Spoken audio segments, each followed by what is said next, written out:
Hi, this is Ron Ovitt, Mr. Change Agent, and today we're continuing our series of videos on our Change Blueprint. And today we're going to be talking about one that's very exciting to me, and that is mind skills.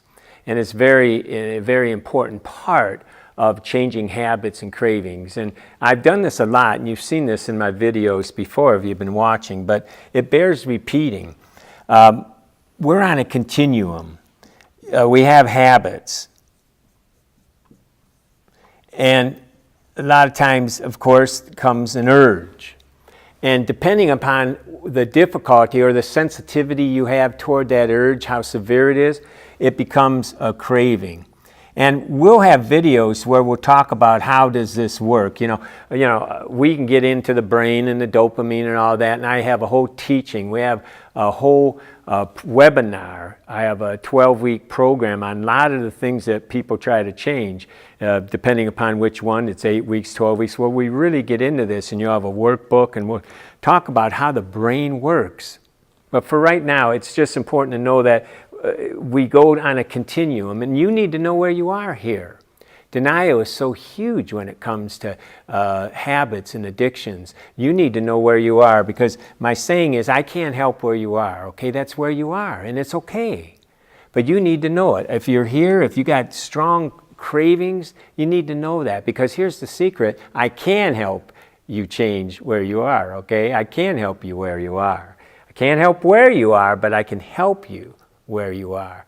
And so you need to know that. And of course, the farther you are on that continuum, the more you are here. And this is knowledge, right? Skills, time, and I'll add mind skills. And so what are mind skills? Well, I'm going to have a whole other video talking about what I call emotional relearning. And emotional relearning is really the whole key of our whole program here, because I believe we do a lot of the things in our habits because of our emotions. We have a saying in addictions, we medicate to regulate our emotions, and I believe that. In my own background, I came from a phobic childhood, a lot of phobias and anxieties, depression and that I had to wrestle with for years. And so I spent a lifetime, literally, going to school, studying, working with people. I've been a minister all my life, working with people in emotional issues. And I know that there's three elements here to emotional relearning. The first is to recognize. We need to know. Do you know emotions? We talk about emotions, and what we really often call our emotions are really feelings. You know, I was sad, I was happy. You know, I was happy, I was sad, I was angry, you know. But really, emotions are really sensations. The word emotion means to move. Sensations come, something happens, and we move. And that's how quick it goes.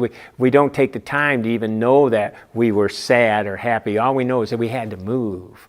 And so we need to learn to recognize when these things are going. And so mind skills will come in and teach you how to sense, become more aware of what's going on in your body, what's going on around your body, where you can see when you're starting to be triggered. We got to catch these triggers early, see? And so mind skills will help you with the recognition. And then the big buzzword in psychology today is regulation. We need to regulate our emotions. And this is important, and there are ways to regulate it. And so we talk about meditation. We talk about a lot of different things in mind skills that will help us regulate our emotions. I call one, riding the wave, right? And that works a lot with OCD behavior. I had some OCD behavior, and when we learn to relabel it, and realize that it's faulty wiring and that we don't have to obey it, and we can ride the wave, right? We can just let it come up and go out and dissipate to the shore, you might say. We're able then to extinguish that kind of cue. And so, all these mind skills that we'll have that will help us regulate. But, we need more than just coping. In a sense, when you think about regulation, it's coping, and that's good. But we need more than coping. We need hoping, hoping, and that's where we need to relearn. And this is key. And I'll have a whole video here that you can go to about emotional relearning. But basically, I believe a lot of these started in our childhood. I can't minimize how childhood trauma, childhood adverse circumstances have caused us to believe things that aren't true. We were children. We believed everything was our fault.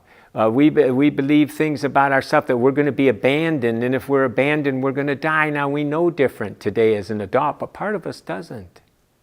And this is constantly on for a lot of people. It's like being at a stoplight, right? And your foot's on the gas, one on the brake and one on the gas. And for years, I had this humming going on.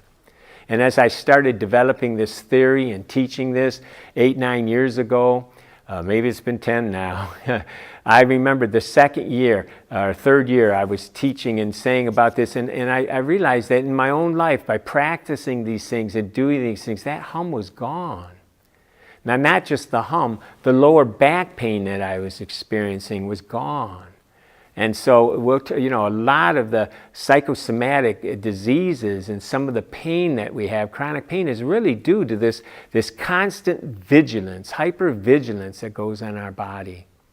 And so it's important to have these mind skills. Now, mind skills works with all 5 different ways that our brain works.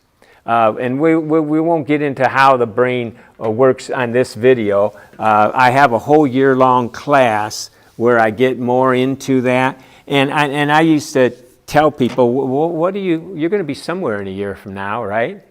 And why not with us? Because here again, it takes time. And there's so much to learn, and it's so exciting. And I want you to be part of that class, and we'll talk about the brain.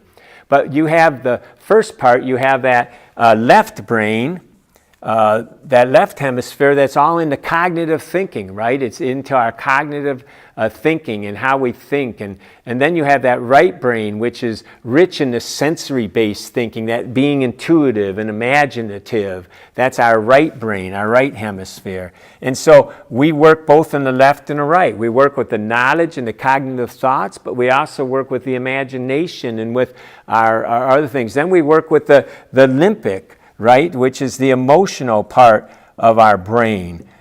We work with the emotions very strong, and we train all that kind of what I call emotional thinking.